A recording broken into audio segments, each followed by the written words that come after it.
那我们一起起立来敬拜我们的神，一起来拍手。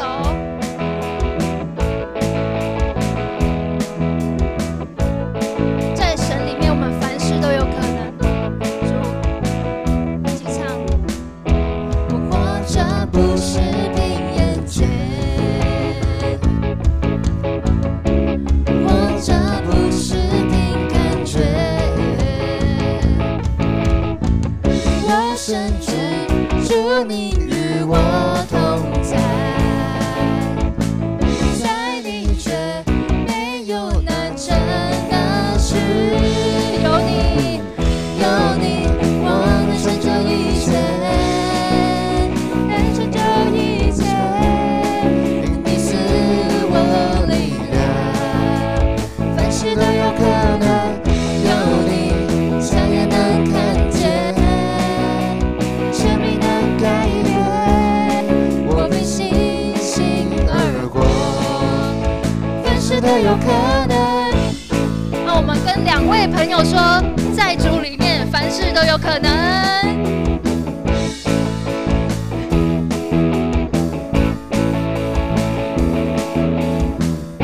我活着不是凭眼见，活着不是凭感觉，我深知主你与我同在，在你这没有难成的事。有你，我能成就一切，能成就一切。你赐我力量，凡事都有可能。有你，想也能看见，生命能改变。我凭信心而过，凡事都有可能。我相信，我相信。我们一起大声喊出：主，我们相信耶稣，我相信，我相信。我相信，我相信耶稣，我相信，我相信，我相信，我相信耶稣，我相信，我相信，我相信，我相信耶稣。有你，我能成就一切，能成就一切，因你赐我力量。凡事都有可能，有你，想也能看见，生命能改变。我凭信心而过，凡事都有可能。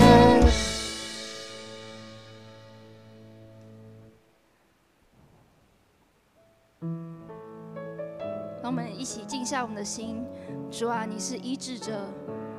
主啊，我们把我们的软弱，把我们的忧愁，把我们的疾病都交托在主你的手里。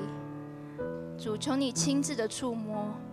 主啊，求你医治我们，恢复我们每个人的心，让我们可以真实的经历神与你的同在。主啊，在这星期日的早晨，我们将一切的重担交在这里。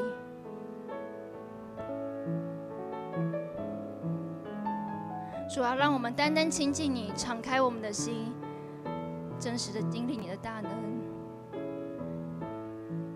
让我们一起唱：压伤的芦苇，它不折断；将残的蜡烛，它不吹熄。一生的年岁，在他手里，平安喜乐都陪伴我。平安喜乐，你陪伴我。平安喜乐都陪伴我，医治我必得痊愈，完全之耶和华全能的主，医治我必得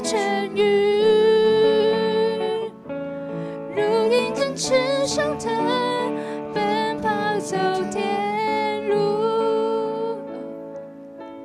压上的芦苇它不折断，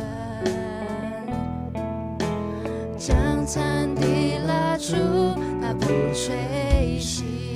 主，我们将我们每个人的一生交到你的手里。主，你是满满的恩典，满满的平安喜乐陪伴我们，喜乐都陪伴我，平安喜乐都陪伴我，医治我必得痊愈，完全之耶和华全能的主，医治我必得痊愈，如鹰展翅上腾，奔跑走天路，平安喜乐，平安喜乐都陪伴我，平安喜乐都陪伴我，再一次平安，平安喜乐都陪伴我，医治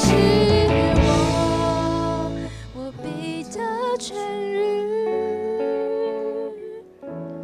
万军之耶和华全能的主，医治我必得痊愈，如鹰展翅上腾，奔跑走天路，如鹰展翅上腾，奔跑走天路。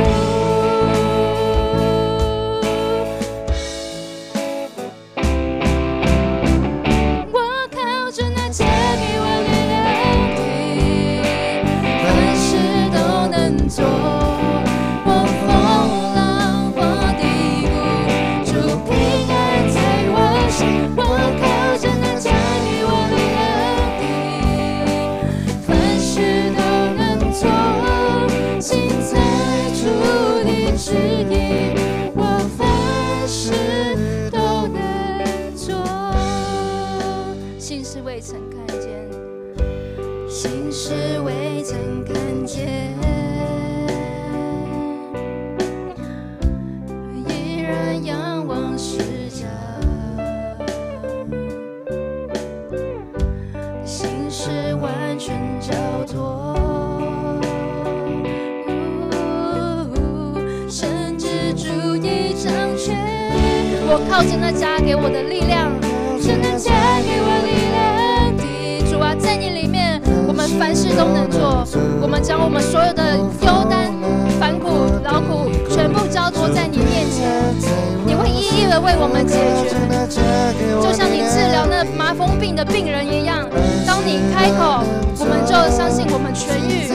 主的旨意，我凡再一次，我靠着说。我靠着那加给我力量的，凡事都能做。我风浪我低谷，主平安在我心。我靠着那加给我力量的，凡事都能做。尽在主的旨意，我凡事都能做。尽在主的旨意，我凡事都能做。尽在主的旨意，我凡事都能做。我们一起献上我们的祷告。主啊，我们在这里献上感谢。主，你为我们所做的一切，我们都要懂得感恩来感谢。主，在你里面没有难成的事。虽然我们的环境常常充满了很多限制、很多挑战，但你总是不然的一直在陪伴着我们。主，你是超越一切的神，求你坚固我们的信心，让我们在低谷仍然能相信，让我们在等待中仍然有盼望。我们要一生紧紧跟随你。愿我们每一个人的经历，每个人的见证，都可以成为他人的祝福。我们在这里祷告，奉耶稣的圣名求，阿们。让我们一起攻读。我们一起读：我信上帝全能的父，创造天地的主。我信我主耶稣基督，上帝独生的子，因圣灵感孕，由童贞女玛利亚所生。本都比拉多手下受难，必钉死于十字架，受死，埋葬，葬在阴间，在第3天从死人中复活，升天，坐在全能父上帝的右边，将来必从那里降临，审判活人死人。我信圣灵，我信圣而公之教会，我信圣徒相通，我信罪得赦免，我信身体复活，我信有生。阿们。请坐。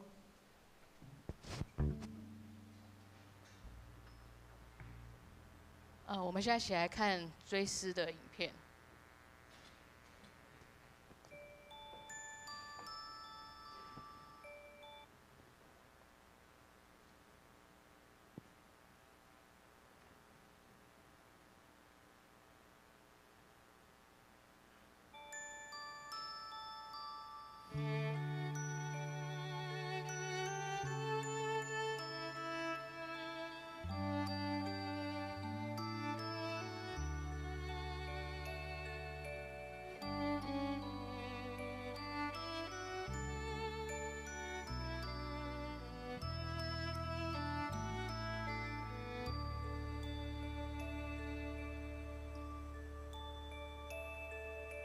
这世间有个千年不变道理，那就是耶稣爱你。在世上没有任何的逼迫患难能使我们与神的爱隔绝。你是否愿意同为神的儿女，一生让耶稣爱你？在世上没有任何的困苦愁烦能使我们与神的爱隔绝。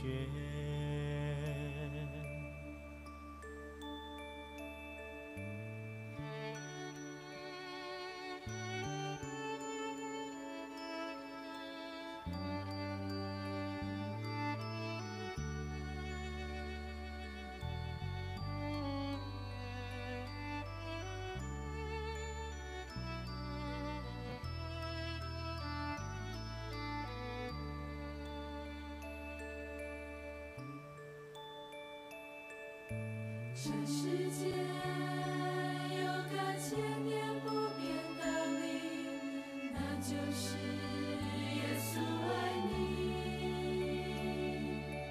在世上没有任何的逼迫患难能使我们与神的爱隔绝。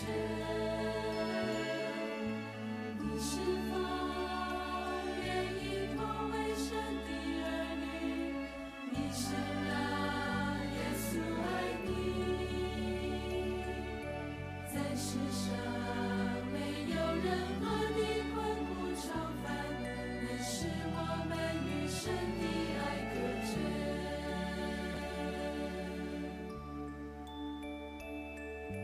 这世界有个千年不变道理，那就是耶稣爱你。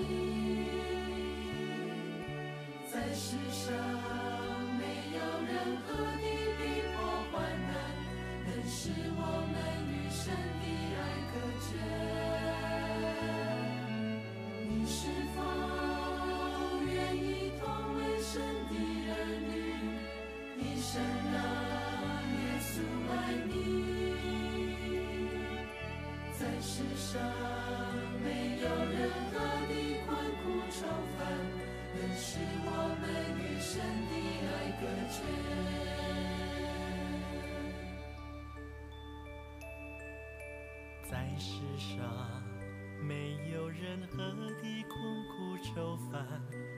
使我们与神的爱隔绝。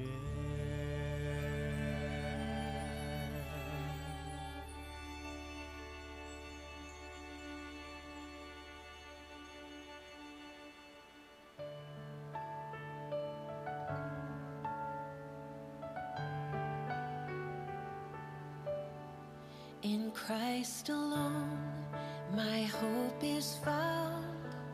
He is my light, my strength, my song.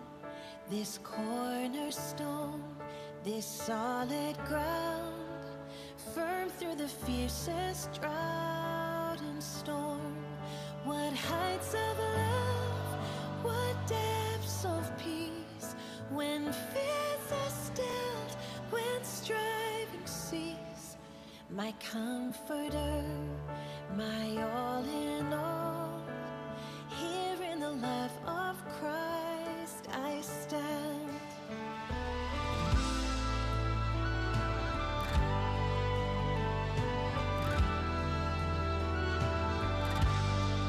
In Christ alone, who took on flesh, fullness of God in helpless babe, this gift of love and righteousness, scorned by the ones he came to save, till on the cross as Jesus died, the wrath of God was satisfied, for every sin on him was laid.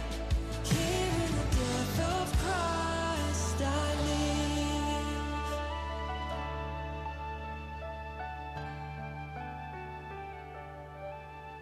There in the ground his body lay, light of the world by darkness slain, then bursting forth in glorious day, up from the grave he rose again, and as he stands in victory, sin's curse has lost its grip on me.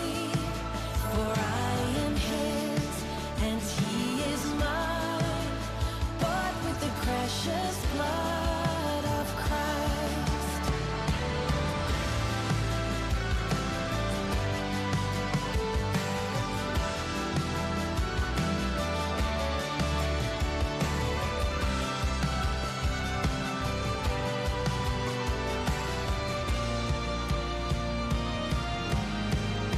No guilt in life, no fear in death. This is the power of Christ in me. From life's first cry to final breath, Jesus commands my destiny.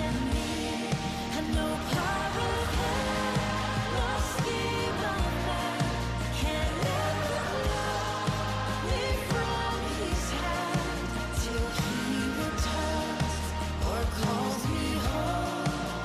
Here in the power of Christ I'll stand, and no power of hell, no scheme of man can ever pluck me from his hand, till he returns or calls.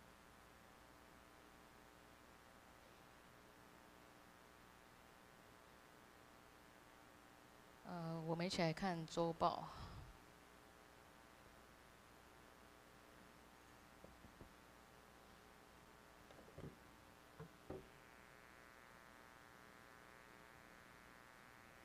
我们来看那个教会消息报告。公导事项，请大家持续来为我们教会的教会意向，还有肢体身体不舒服的弟兄姐妹，持续来为他们持守代祷。我们来看教会消息。今天是清明联合追思礼拜。感谢上帝让每位故人都能留下美好的见证，盼望所遗留的信仰脚中都能成为世世代代生命的养分。那第二项，今天是清明连假，所以我们今天的爱山是暂停供应的。再来第三项，4月19号礼拜六上午10点召开小会。那我们其他是1点半召开长执会，请长老跟执事来留意。在下礼拜4月20号是复活节赞美礼拜，在那天我们会举行今年第2次的圣礼典，请要受洗坚信礼设立会籍的弟兄姐妹来向牧师报名。那也请所有族内肢体预备自己，心存敬畏与感恩，与主同坐席。那在当天4月20号主日爱餐后，预计12点宣道部举办复活节彩蛋活动，我们是采登记报名的。那如果要报名的话，到1楼的柜台报名。再来第6点，2025年1月跟2月份财务报表已经刊登于公布栏，请自己到公布栏去看。然后团契消息自己来看，比较重要应该第3项我们这边的青年是4月26、27号是圣心团契的退休会，那我们义节牧师会随队前往。再来教界消息跟奉献明细，我们自己来看。我们现在奉献。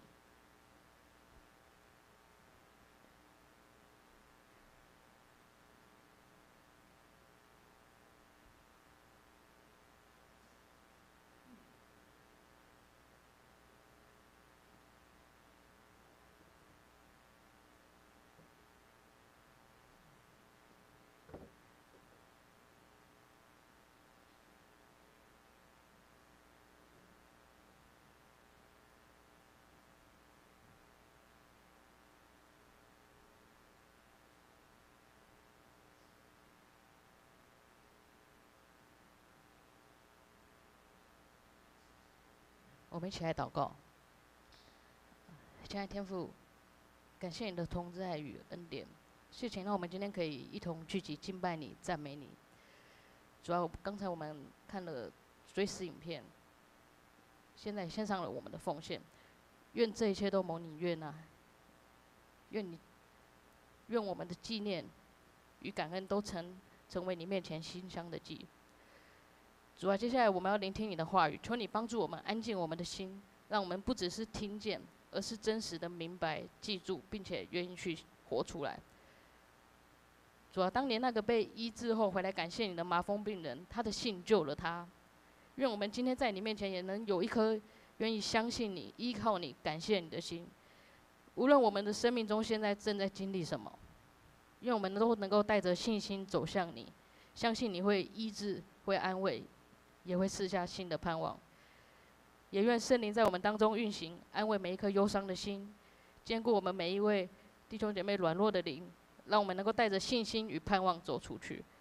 求主帮助我们每一个人都能够从你那里得着力量，得着爱，满满的带回到我们每个人的生活当中。这时候我们要用你教导我们的主导，我们同声说：我们在天上的父，愿人都尊你的名为圣，愿你的国降临，愿你的旨意行在地上，如同行在天上。我们日用的饮食，今日赐给我们，免我们的债，如同我们免了人的债，不叫我们遇见试探，救我们脱离凶恶。因为国度、权柄、荣耀，全是你的，直到永远。阿们。我们一起来看今天的圣经，记载在路加福音17章11到19节。好，我们一起来读。耶稣往耶路撒冷去，经过撒玛利亚和加利利中间的地区，他进入一个村子，有10个麻风病人迎面而来，远远的站着，高声说：“耶稣，老师啊，可怜我们吧！”耶稣看见，就对他们说：“你们去，把身体给祭司检查。”他们正去的时候，就洁净了。其中有一个见自己已经好了，就回来大声归荣耀给上帝，又俯伏在耶稣脚前感谢他。这人是撒玛利亚人。耶稣回答说：“洁净了的不是10个人吗？那9个在哪里呢？除了这外族人，再没有别人回来归荣耀给上帝吗？”于是他对那人说：“起来，走吧，你的信救了你。”真道，今天牧师带来的题目是“你的信救了你”。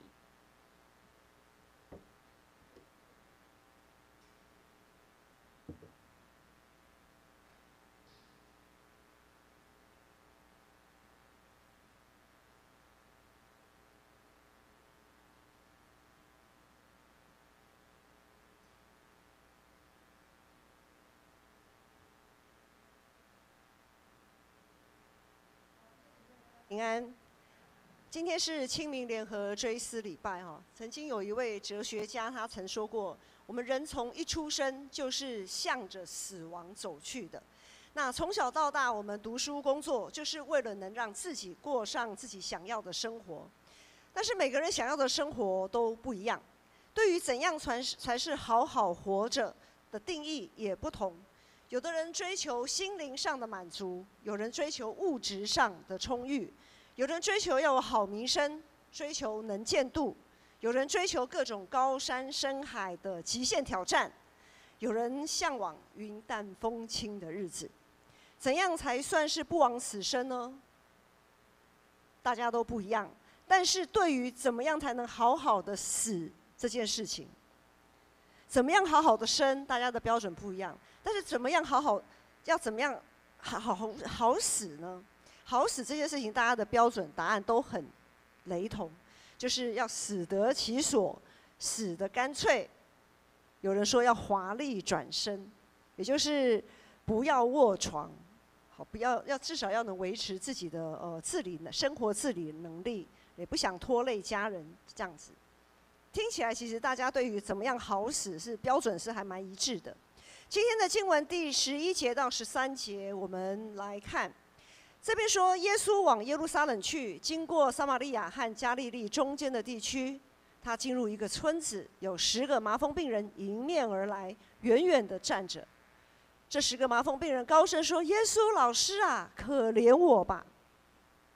耶稣往耶路撒冷去，第一句话，耶稣往耶路撒冷去，这句话看起来好像只是一个简单的过场而已，没什么。但是呢，这句话却是耶稣人生中一个相当重要的标记。他标记着耶稣，他知道在不久的将来，在耶路撒冷会有怎么样的一个状况等他。他知道他在不久的将来会在耶路撒冷怎么死，是死得非常的凄惨，是不得好死。但是他却依然坚定持续着朝着那个方向前进，完成他道成肉身最后的目的与使命。在朝着耶路撒冷，也就是朝着死亡走去的过程当中，耶稣做了许多事，包括医病赶鬼、讲道、教导、神迹、奇事等等，无非就是要人辨识出他是一位怎样的弥赛亚，认出他是怎么样被上帝拣选高抹，要拯救所有相信他的一位救赎者。不只是认出他的身份而已，而且呢，这些人还要愿意背起自己的十字架来跟随他。好，当耶稣带着这群门徒往耶路撒冷走去的时候，也就是从北边的加利利这个地区，沿着约旦河谷一路往南走，因为耶路撒冷在南边。他们就来到了加利利跟撒玛利亚的交界处。他们一进入这个村子呢，就发现有10个麻风病人向他们迎面而来，但是呢，就停在那里，远远的就在那边，没有再继续靠近。在这个10个麻风病人里面，有一些是犹太人，有一些是撒玛利亚人。在犹太的传统上，犹太人是绝对不愿意和撒玛利亚人有任何的交集，因为犹太人认为撒玛利亚人他们是在信仰上对上帝不忠的人，也就是在信仰上的淫妇。当我们看先知书的时候，常常会说，这些先知常常会骂那些以色列人，他们对上帝不忠，就把他们当成是淫妇这样子。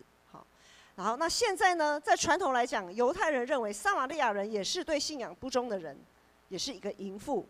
但是呢，这一群麻风病人里面又有撒玛利亚人，又有犹太人，是因为他们都长满大麻风。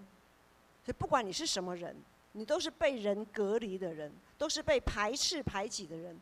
好，同样同病相怜嘛，同样都长大麻风，所以他们也不分彼此啦，不分什么犹太人啊、撒玛利亚人，大家通通和在一起，总是有个伴嘛，好，总是有一个伴，彼此照应这样子。好，当耶稣一行人进入这个村子，就碰到这10位原本是被隔离的麻风病人，他们远远的站着。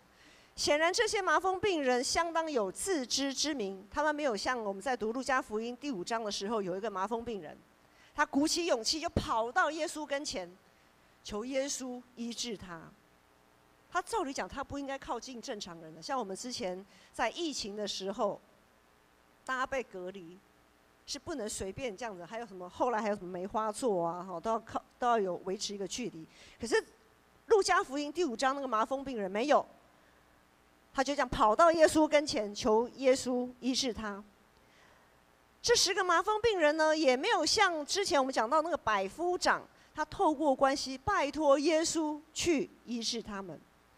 这10个麻风病人，他们就很安分的待在他们的隔离区里面，待在属于他们的区域里等待。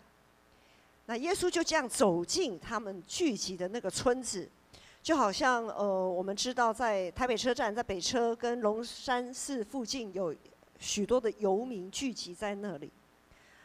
他们就这样子，这10个麻风病人呢，也有一些麻风病人这样聚集在那个村子也交界处嘛，在村子的一个空间。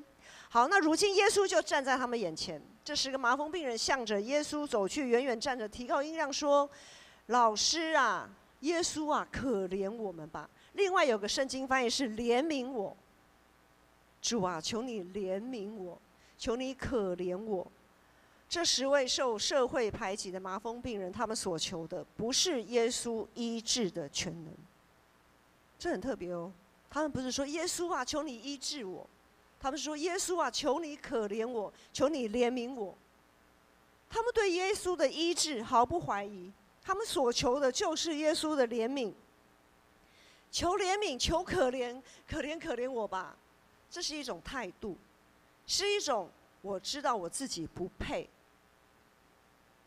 我知道我自己不配，如果我得不到，既然不配嘛，那得不到是不是刚刚好而已？对不对？得不到就是刚好而已嘛。你不会拿个10万块，不要说10万块了，你不会想说拿个1万块叫那个盛宴去买个什么吧？不会嘛？好，因为他还没有那个能力嘛。好，就是。或者是我们说，有些人你可能你的资格可能还不够，你还不够拥有这些，所以不配得。好，怜悯，求怜悯，求可怜，是我知道我自己不配，我是个罪人。如果得不到是刚好而已，但是呢，求主你怜悯我，可怜我，赐给我需要的恩典。这10位麻风病人竟然对他们跟耶稣的关系非常有那么深的体悟，他们知道他们所面对的是一个上帝，他们知道他们所面对的是一个神，而不是一个人，不是一个好像比他们稍微地位高一点的人，不是。弟兄姐妹，我们通常在怎样的情况下会做迫切的祷告？当我们在迫切祷告的时候，我们是将上帝当作上帝，还是把上帝当作一个好像能力比较好的人而已？然后呢，祷告就好像是走个形式，反正嘛，我有需要的时候就祷告，走个形式嘛。然后半信半疑的碰碰运气，又或者如果事情没有解决，就会认为反正耶稣也不过如此。果然到头来还是得靠自己。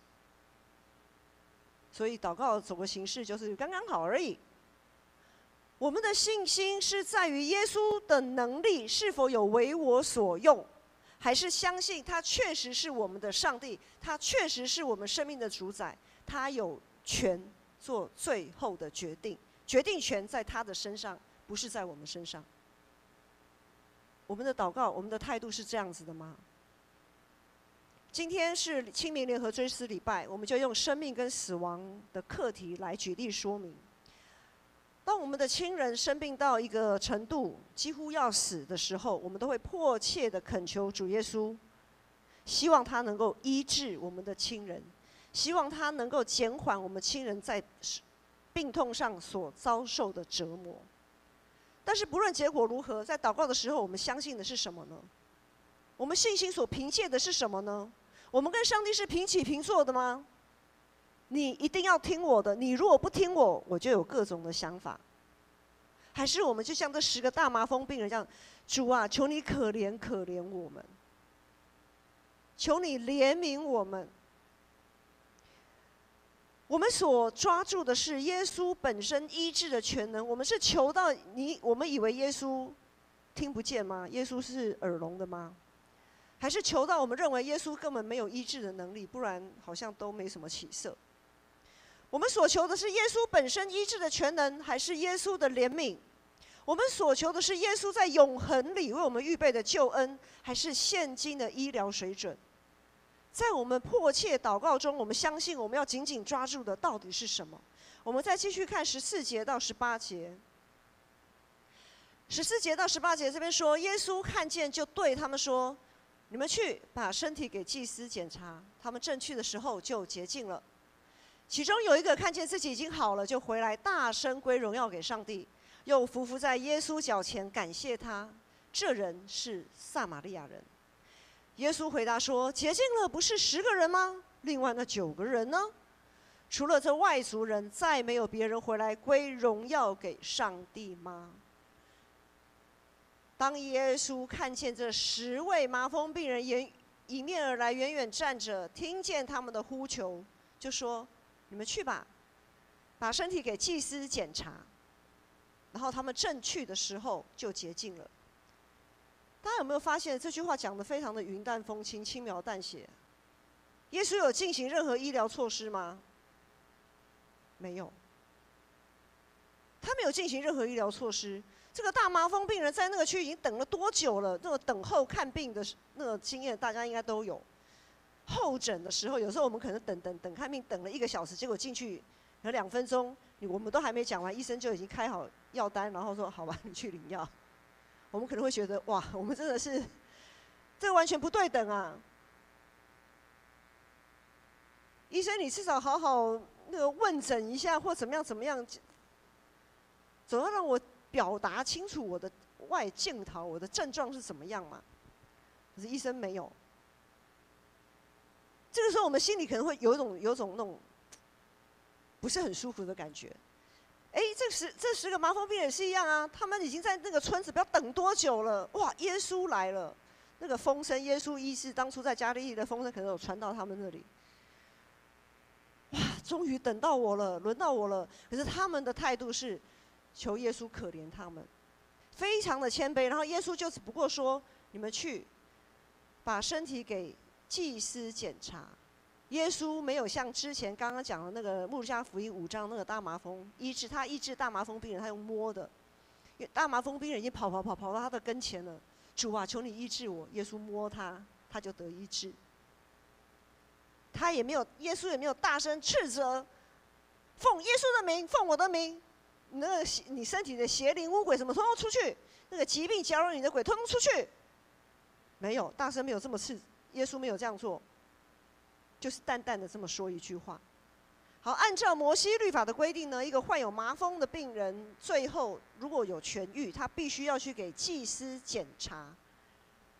他必须要给祭司检查，给祭司做判断。如果他真的都痊愈了，都好了，就可以重新回到人群当中过一般人的生活。那么，当耶稣正说这句话的时候，其实医治就已经开始了。当这10位麻风病人跑在远远的说：“主啊，耶稣啊，请你可怜可怜我们，请你怜悯我们。”耶稣怜悯的心肠就发动了。然后当耶稣这么说的时候，医治就已经开始了。而这10位长大麻风的病人也没有辜负耶稣的怜悯，果真就这样直接去找祭司做身体检查。凭着耶稣轻轻的一句话，他们正去的时候就洁净了。好，结果呢，这10位完全被医治、被洁净的麻风病人，其中只有1位撒玛利亚人，在给祭司检查之后，回头找耶稣，大声归荣耀给上帝，也极其谦卑的趴在地上感谢耶稣的医治。得医治的明明有10位啊，为何只有1个人回来呢？为何只有1个人回来归荣耀给上帝？其实这种情况，身为牧师的我们也很常见。你们或许也有碰到过，只是可能你们没有想那么多。牧师们就是许多牧师们有时候常常都会一些场合啊，会做一些分享。有的时候有分享到教会的会有的一些情况。好，我们常常听到我们的分享里面呢，常常会发生什么样会有怎么样子的情况，就是在身心灵各方面有需要祷告求医治的这个过程当中，当疾病得到医治了，最常听到会有给牧师的回馈是：哦，牧师某个医生真的很厉害，他真的很强。牧师以后如果你有需要，你一定要去找他。或者是在团契里面有分享说啊，因为某一个人的一句话，因为探访一个行动，安慰了他们，就到这样子而已。然后呢，很少听到他们强调是耶稣医治他们，很少听见他们强调是圣灵的大能，似乎更没有多少人强调这是上帝全方位的护佑。当这些人得到医治，他们没有用具体的行动回应耶稣的怜悯跟医治，也没有更积极的参与服事，没有进行任何的感恩奉献。他们得医治之后，仍然只想着自己的需要，仍然只想着如何要好好的过自己的生活。因为他们认为，他们觉得他们会得医治是归因于他们所累积的资源，比如说他很有钱，他口袋很深，他可以有更好的医疗的器材，他可以用更精进的医疗设备，所以他觉得他能得医治是因为他有钱，他有资源，他有人脉，因为有人脉就可以介绍好医生，有人脉呢就可以可能比较早可以有病房可以住。好，那有些人得医治呢是归因于他们运气不错，归因于他们因为我是好人，好人有好报，善有善报，或者甚至有些人是归因于他们祖上积德啊，就是他们的父亲阿祖之类的哈，他们的祖上积德。犹太人就是这样子啊，犹太人他们就觉得说，我们是亚伯拉罕的子孙，所以呢，我们得到上帝的祝福是理所当然，刚刚好而已。当时代的犹太人都这么想。在我们身为牧师聆听到这么多的回应，类似这样子的回应之后，我们真的是哑巴吃黄连，有苦说不出啊。会有每一句类似这样子的回应，都硬生生的把我们这群牧师钉在十字架上。如果说疾病能得医治都如此分享，如果没有得医治呢？那说出来的话可能更难以想象。好，那我们要再一次来思考，刚才前面牧师的提问，就是在我们的祷告当中，我们的态度是什么？我们所仰赖、所要抓住的又是什么？是耶稣医治的全能吗？耶稣他本来就是最大的医生啊，他本来就有全能医治我们啊，我们干嘛要抓住呢？还是我们要抓住耶稣的怜悯，像这10位大麻风病人一样。主啊，求你怜悯我，我本是不配的，我是个罪人，求你怜悯我，求你可怜我。我们所要抓住的，是不是耶稣在永恒里为我们所预备的救恩？还是我们抓住的是自己的人脉资源，是现今的医疗水准？在我们迫切祷告的过程当中，我们所相信要紧紧抓住的到底是什么？19节最后一节他说，于是耶稣就对那个人说，起来走吧，你的信救了你。其实我不晓得大家看这一节哦，不晓得会不会觉得这一段落的最后这一节有没有很奇怪？耶稣牧师还不是当牧师的时候，我每次看到这一段经文，然后看到最后一节，我始终无法理解。我始终无法理解的是，这10位麻风病人不是都痊愈了吗？他们不都是已经可以过正常的生活，已经得到医治、得到拯救了？为什么耶稣在这里还要再强调你的信救了你？他们的信心他们当初说主啊，求你可怜我，医治我，难道不是信心吗？好像是啊，那为什么特别要说你的信救了你呢？只有确实将这一切的归荣耀给上帝的人，只有确实以谦卑的心，用具体的行动来感谢耶稣的人，才能得到救恩，才能进入上帝为我们所预备的永恒。在雅各书说，没有行为的信心是死的，那可能只是你想要碰碰运气，赌赌看，可能只是到这个程度而已。但是真正深入的信心是会要付出行为的。弟兄姐妹，其实我们不管是不是能够得到医治，我们都会死。很多时候，这是我们在面对死亡的时候没有办法想到的一点。就算今天上帝医治你了，你还是会死，没错吧？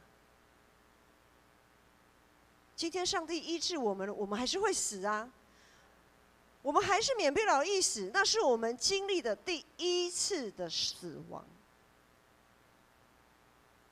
那是我们经历第一次的死亡，是暂时的死亡。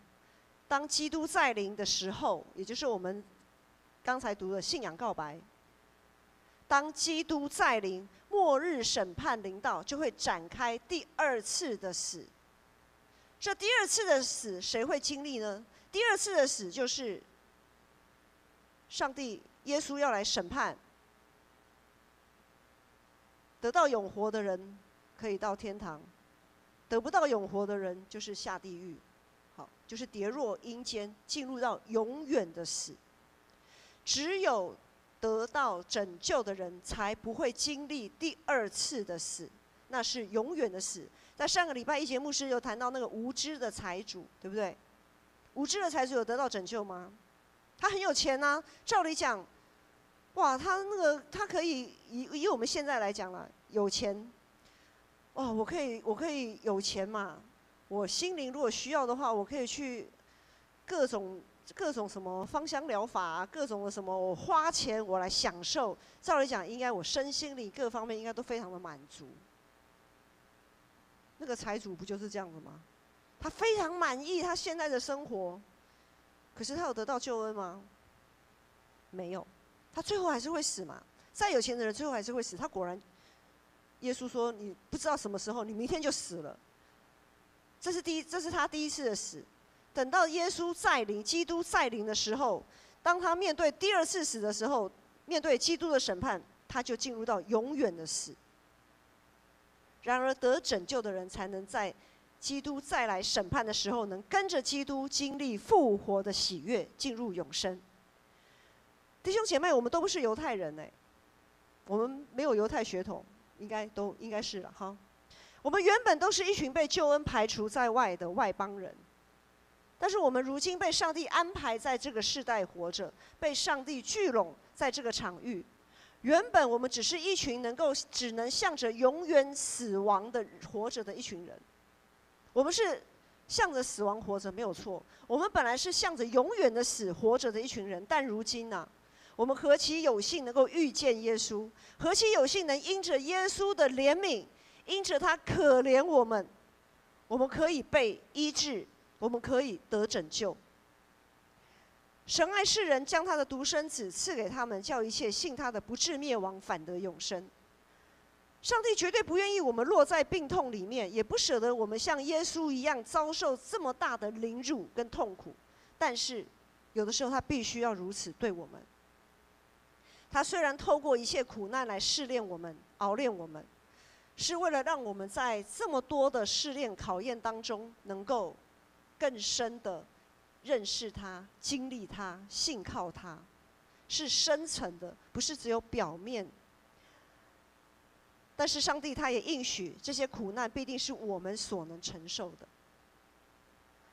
在刚才所放的追思影片当中，在我们信仰告白之后的追思影片当中，我们所怀念的故人，他们已经经历了属于他们的各种考验，也完成了他们的人生功课。我们真的要恭喜他们。但是我们要想想我们的生命情况是怎么样。我希望哪一天上面有牧师的照片的时候的那个时候，我是已经真正得到拯救的，我是不怕会去面对第二次死的，我是会跟耶稣基督一起复活的。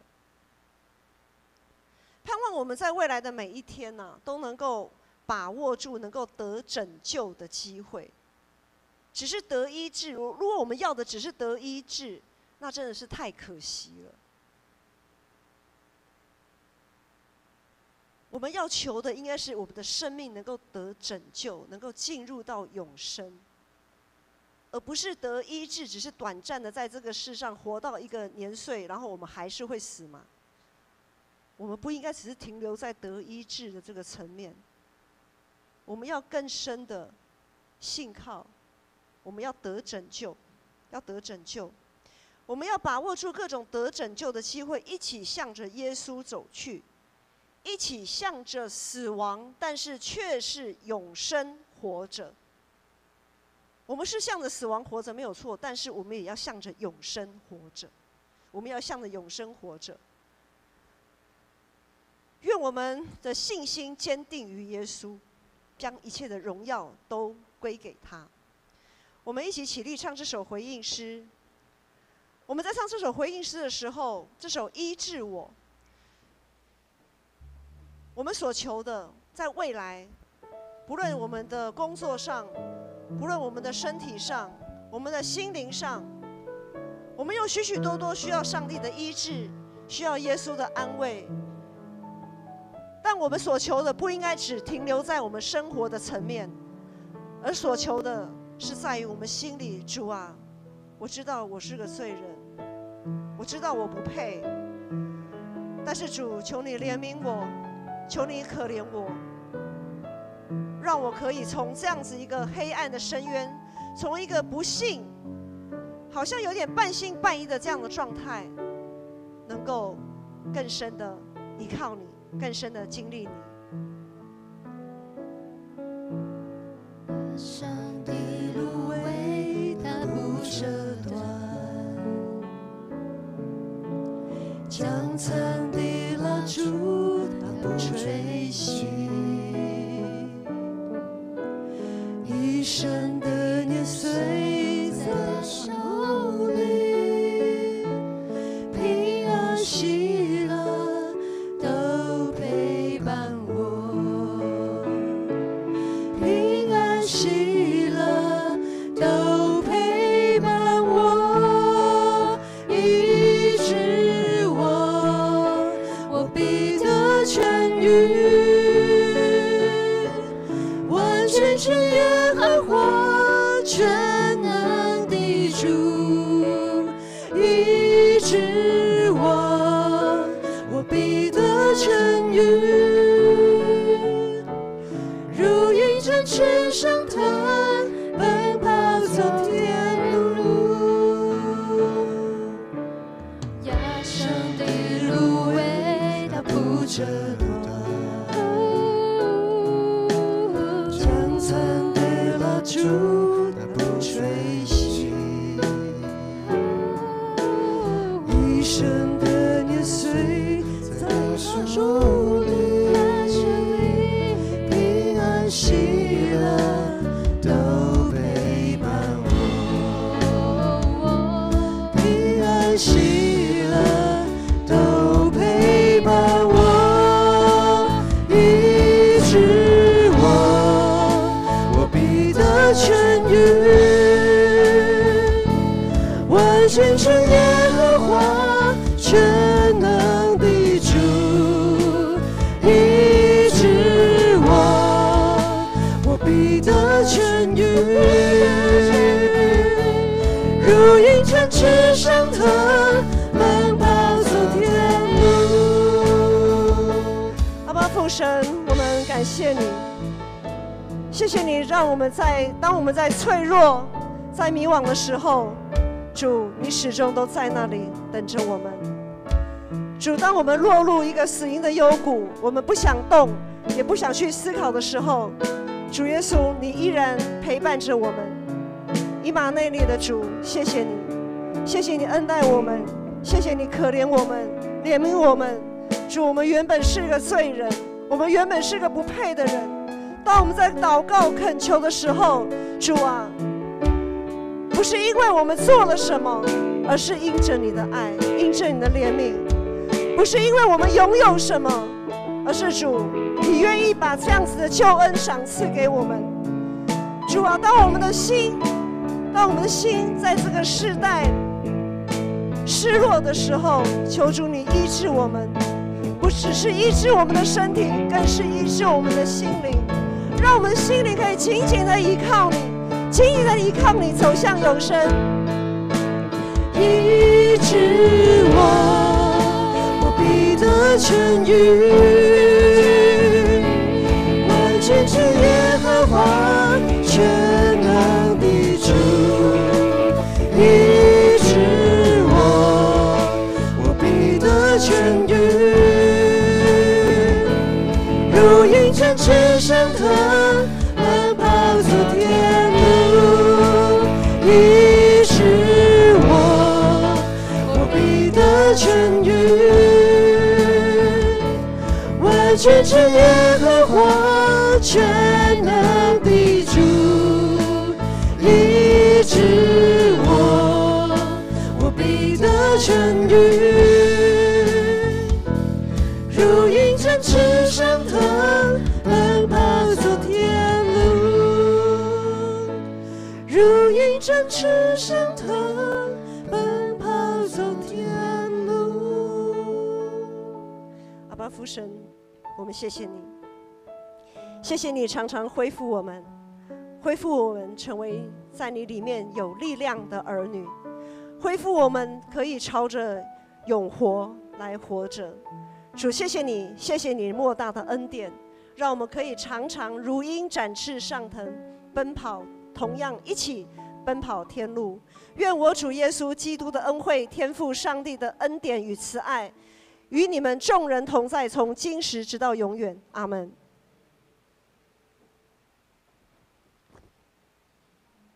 最后一首歌《唔免惊》，我们一起拍手。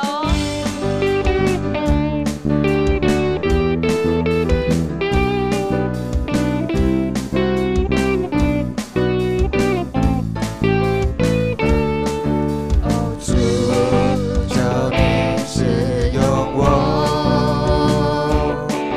哦，主，差遣我。是被掳的释放，夏天的感觉，叫那受压制的得自由。大声说，大声说，那不走，带着主所赐的力量，勇敢地面对每天的不一样。美感，说美感，有主同行，我不害怕，我要去传扬，每个人都说哈利路亚，哈利路亚，哦哦哦哦哦哦。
2堂礼拜都到这边结束，大家可以彼此交谊。